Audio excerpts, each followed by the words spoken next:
Bienvenue voyageurs dans la caravane de la Gitane sans filtre. J'espère que vous allez bien. Je suis ravie de vous retrouver pour votre horoscope qui couvrira la période du 19 août au 3 septembre 2024, que vous soyez Verseau, ascendant Verseau ou que vous ayez la lune dans le signe du Verseau.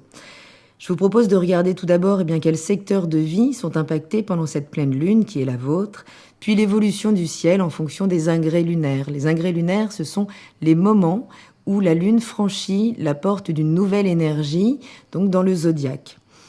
Donc cette pleine lune, je viens de le dire, c'était la vôtre, donc je vous invite à aller vraiment écouter l'analyse générale puisque vous êtes pleinement concernés par ces mouvements d'énergie. La lune était donc dans votre secteur 1, celui de la personnalité, celui de la forme que vous présentez au monde, et le soleil était en parfaite opposition dans le secteur 7 de votre thème, celui de la relation. Donc une lune en Verseau, vous le savez peut-être, vous le sentez, n'est pas la plus proche de ses émotions. Elle a besoin, cette lune, de justement prendre de la distance par rapport à l'émotionnel pour avoir une meilleure appréhension des choses. C'est une lune qui indique un attachement à sa liberté individuelle, à l'innovation et à une manière parfois excentrique ou non conventionnelle de se présenter à l'autre. C'est donc une période d'objectivité et peut-être de bilan qui vous permet justement à partir de l'information quand même véhiculée par cet émotionnel, de remettre en place les choses au sein des relations. Pourquoi ? Puisque le soleil en Lion, donc dans ce secteur 7, aspire à une reconnaissance sociale, une reconnaissance au sein de cette relation, une affirmation à travers les partenariats ou dans les relations intimes. Donc cette opposition, elle peut clairement nous indiquer un conflit entre l'indépendance de la lune en Verseau et le besoin d'être reconnu et apprécié dans ces relations. Donc il peut y avoir ici, pendant ces 15 jours, une lutte entre votre individualité, qui vous êtes, et vos besoins relationnels. Ce soleil dans le secteur des partenariats, des couples, des relations contractuelles ou en tout cas dans lesquelles vous êtes engagés, était conjoint à Mercure, toujours rétrograde à ce stade, en Lion, donc dans ce même secteur. Et la rétrogradation, c'est pareil, je vous invite à aller voir sur la chaîne, j'ai beaucoup posté là-dessus, peut engendrer des malentendus, peut engendrer tout ce qui va se communiquer à l'extérieur, peut créer des tensions, des incompréhensions, puisque cette rétrogradation, elle est là finalement pour vous renvoyer à une réflexion intérieure, à revisiter peut-être d'anciens schémas de pensée en lien avec la relation. Donc là, vous pourriez être amené pendant cette quinzaine à reconsidérer votre manière de vous exprimer ou de négocier vos relations. Ce soleil conjoint donc à Mercure rétrograde est également conjoint à Vesta. Et Vesta, c'est la dévotion, le dévouement. Conjoint au soleil, il peut y avoir une grande passion ou un engagement profond envers vos relations ou vos partenariats, mais ça peut également signifier un sacrifice personnel pour pouvoir maintenir cette harmonie dans les relations. Ces émotions, elles vont être mises au défi d'Uranus pendant cette période qui, lui, est dans votre secteur 4, celui de la famille, celui des racines également, des racines émotionnelles.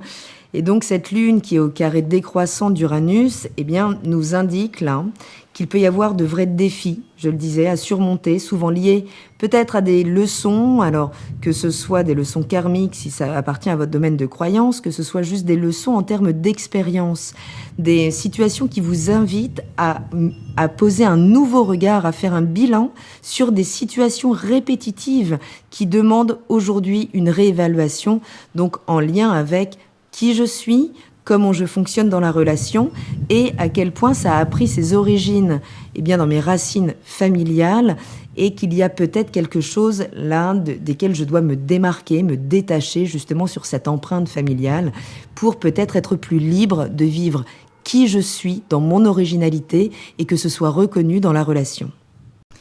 Il pourrait y avoir là des bouleversements soudains dans le foyer ou en lien avec le lieu de vie peut-être, des changements inattendus au niveau de vos valeurs fondamentales, ce qui vous pousse à repenser votre manière de vivre ou de ressentir votre ancrage familial. Le soleil était également au carré d'Uranus, mais un carré croissant. Et ce carré, il renforce évidemment donc cette énergie de tension entre l'individualité créative et le besoin de stabilité. Donc vous pourriez faire face à des conflits entre un désir d'exprimer qui vous êtes et les contraintes imposées par des situations imprévues ou des changements soudains dans votre environnement familial ou matériel. Saturne, votre second maître, est toujours rétrograde dans le signe du Poisson, dans le secteur 2 de votre thème, où il vient s'opposer à Vénus en Vierge, juste en face, dans le secteur 8. Donc Saturne, j'en ai déjà beaucoup parlé, en rétrogradation, nous parle de nos auto-limitations, nous parle de la possibilité de revenir sur nos structures qui ne nous permettent plus finalement de nous exprimer avec authenticité. Saturne en maison 2, ce sont des leçons potentiellement là qu'on est censé tirer au moment de cette pleine lune autour de notre aptitude à gérer nos finances, nos valeurs personnelles, notre estime de nous, mais de manière plus autonome, plus authentique. En Poisson, on peut avoir une tendance à idéaliser ou à être confus dans ces domaines. Et là, il y a impérativement, cette année en 2024, la nécessité de revoir les structures ou pouvoir poser peut-être des limites plus définies. Donc je parle de Saturne en tension, vraiment là, puisqu'on a une opposition parfaite à Vénus en Vierge dans le secteur 8 de votre thème. Donc une nouvelle tension ici entre vos valeurs personnelles, peut-être entre vos biens également, et les valeurs partagées ou les ressources communes dans le secteur 8. Vénus en Vierge pourrait venir là chercher à perfectionner, à analyser davantage justement ce que l'on vit dans les relations ou dans les finances partagées.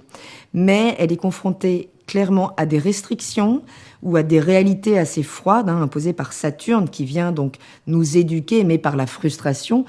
Et donc ça peut soulever quand même des conflits financiers ou des difficultés à équilibrer les ressources personnelles et partagées.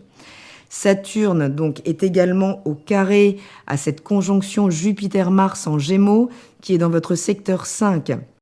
Ce carré-là, qui exprime toujours une tension extrême, il va mettre en avant des défis liés à l'expression de soi, à votre créativité, à vos partenaires amoureux, au lien à vos enfants, peut-être à votre enfant intérieur.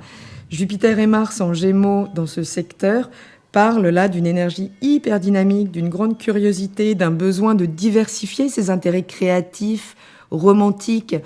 Mais Saturne vient imposer des restrictions, des retards, ou vous met face à des réalités qui peuvent venir freiner cette expansion. Donc il y a ici la nécessité de structurer vos passions, vos rapports amoureux, peut-être votre relation aux enfants, et d'apprendre à vous discipliner justement à travers ces thèmes en fait. Donc Vénus est également au carré croissant de cette conjonction, donc une nouvelle tension ici. C'est vraiment pas un moment évident, mais il est porteur quand même de beaucoup d'informations pour pouvoir faire un bilan là des choses et sortir peut-être d'une dynamique un petit peu en boucle autour de ces problématiques. Donc ce carré, il parle de tension entre peut-être désir romantique, émancipation de sa personnalité au niveau créatif, ou financier, avec Vénus toujours, et l'énergie expansive, voire agressive de Jupiter-Mars. Donc là, vous pourriez être attiré, oui, peut-être, par des relations passionnées, par peut-être vous échapper même à travers de nouvelles relations passionnées, ou des investissements, mais qui pourraient être risqués, là, puisque vous pourriez faire face à des réalités qui exigent une évaluation plus prudente. Donc globalement, là, cette période, elle est clairement marquée par des tensions, par des tensions peut-être entre votre besoin d'indépendance, là, très puissant, votre besoin d'exprimer qui vous êtes dans votre originalité et des contraintes amenées par le relationnel ou l'aspect matériel de votre vie. Donc oui, vous pourriez faire face à des bouleversements soudains, peut-être particulièrement dans le domaine familial ou financier, qui nécessitent donc une réévaluation de vos priorités et de vos valeurs. Donc vous pourriez vivre des défis dans vos relations intimes, avoir un besoin peut-être de trouver davantage d'équilibre entre le dévouement et l'affirmation de qui vous êtes. Donc les aspects entre Saturne, Jupiter, Mars montrent quand même un potentiel pour structurer vos élans créatifs, vos partenariats amoureux, votre relation aux enfants ou n'importe quel finalement projet créatif qui vous impliquera personnellement, mais ça vous demandera de la patience, de la discipline. Les oppositions, elles indiquent toujours des tensions à surmonter, mais elles peuvent aussi être une source de croissance personnelle immenses si elles sont abordées avec maturité et j'ai envie de dire sincérité aussi, authenticité. Il y a des choses qui vont venir bousculer l'ego, mais c'est finalement pour se départir de masques qui ne sont plus utiles. Les planètes rétrogrades vous demandent vraiment là de tourner votre langue autant de fois dans la bouche que nécessaire avant d'exprimer les choses pour qu'elles soient entendu au moment où donc Mercure reprendra sa marche directe et en tout cas pour éviter les malentendus. Les aspects d'Uranus suggèrent quand même des changements soudains. Il sera important de rester souple, flexible, de ne pas vous attacher à des idées fixes, à d'anciens systèmes de pensée en lien avec votre sécurité, votre confort matériel.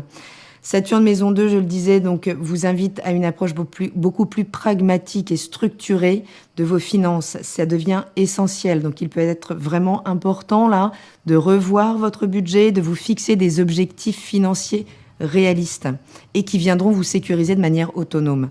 Le carré Saturne-Jupiter-Mars, maison 5, vous permet là vraiment d'apprendre à canaliser votre énergie créative de manière constructive. Il peut être utile de vous fixer des limites ou de fixer des limites à l'autre ou de travailler sur des projets à long terme plutôt que de vous disperser dans des activités multiples. En synthèse, un petit peu en global, là, vous serez invité à jongler pendant cette quinzaine entre innovation, structure, indépendance et engagement relationnel en apprenant à utiliser finalement ces tensions pour votre évolution, pour votre transformation profonde. Donc ça, c'est un petit peu la couleur de cette quinzaine. Je vous propose d'aller voir maintenant comment va évoluer cette lune qui, dès le 20 août à minuit 52 exactement, passera dans le signe des Poissons. Quand la lune est en Poisson, elle déclenche une plus grande sensibilité, une plus grande intuition, un besoin de se relier, de faire corps avec son environnement. Les besoins émotionnels sont axés sur plus de compassion, justement plus d'empathie, mais peut-être d'évasion aussi. Donc vous pourriez être plus réceptif, là, plus doux, plus rêveur peut-être pendant cette période qui peut aussi apporter un petit peu de confusion. Tout ça dans votre secteur 2, donc des biens et des valeurs. Donc là, vous pourriez ressentir justement ce besoin express de reconsidérer ce que vous valez et votre capacité de produire votre autonomie financière. Dès le 22 août à 1h01 exactement, la Lune passe dans le signe du Bélier, dans votre secteur 3. Quand elle est dans le Bélier, elle provoque plus de spontanéité, mais aussi plus d'impulsivité. Donc là, les besoins émotionnels, se tendent vers l'action, l'initiative, l'indépendance, peut-être les nouveaux défis.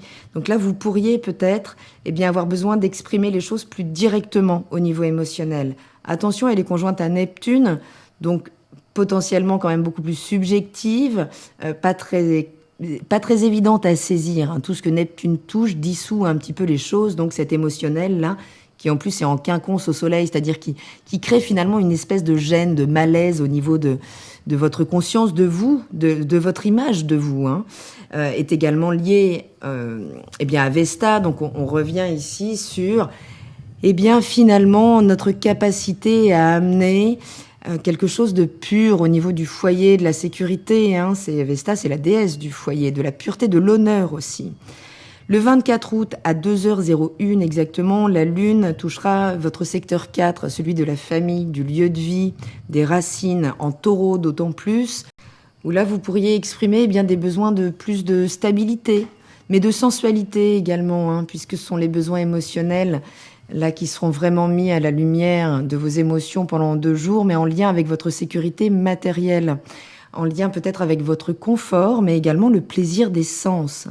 C'est une période où vous pourriez là chercher plus de stabilité, plus de constance affective, sachant que là cette lune sera trigone au soleil, même si elle est carrée à votre signe en maison 4, mais elle vous permet quand même justement de travailler à l'harmonie au sein du foyer, mais en étant carrée à Pluton, elle vous impose vraiment une transformation intérieure profonde. Donc, entendez que pendant ces 2 jours, vos tensions vous renverront à ce qui doit être transformé chez vous.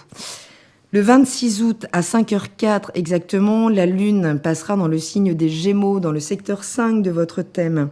Et là, elle vient stimuler votre curiosité, peut-être la communication aussi. Mais attention, puisque Mercure est en fin quand même de rétrogradation, même s'il réaccélère, elle rétrograde encore. Donc ça n'est pas encore le moment là de transmettre, de communiquer, hein, si on ne veut pas tomber dans des malentendus.